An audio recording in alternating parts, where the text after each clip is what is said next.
So this channel actually just hit 100 subscribers, which is super cool.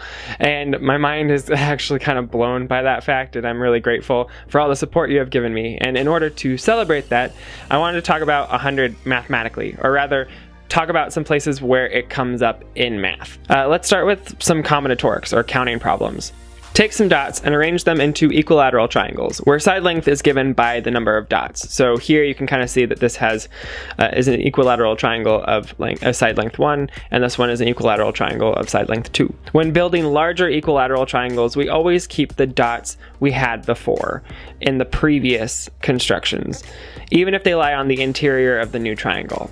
Continuing in this way, we can fill equilateral triangles with 1 dot, then 3 dots, then 6 dots, then 10 dots, and so forth. These numbers are called the triangular numbers. However, there are n gonal numbers for each n, where the construction is similar. For instance, the hexagonal numbers are 1, 6, 15, 28, and so forth. And as it turns out, 100 is a polygonal number as well. In particular, it is P18-4. Or in other words, it is the 4th octadecagonal number, which, to be honest, would take way too long to draw out, even if I sped it up. If you're interested in n-gonal numbers in general, we can generate the kth number in the n-gonal number sequence by using this formula. So, using this, more generally, the octadecagonal numbers are given by this formula. And when you plug in 4, you're going to get 100. Let's move on to something a little bit more number theoretic in flavor. If we're just playing around with 100, we could break it up into the sum of smaller numbers to create what is called an integer partition. So we could do something like this. One famous partition of 100 can be derived by thinking of a square, each side length of which is 10, where we have broken up each side into segments of length 1, 2, 3, and 4. The area of the square is 100, and that can be expressed by the sum of these smaller regions that are generated by drawing horizontal and vertical lines at each break in the sides. So we get 100 is equal to this long sum, which also can just be written as the quantity 1 plus 2 plus 3 plus 4 squared.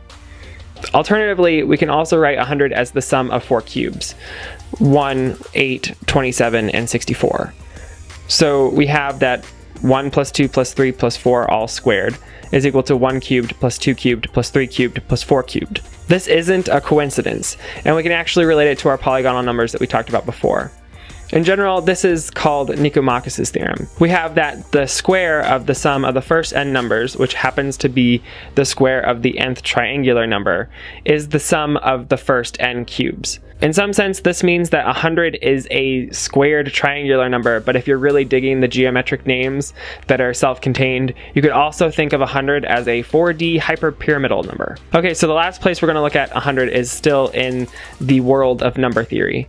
A really good exercise in case-based proof techniques is to show that a number is self-descriptive with respect to a given base.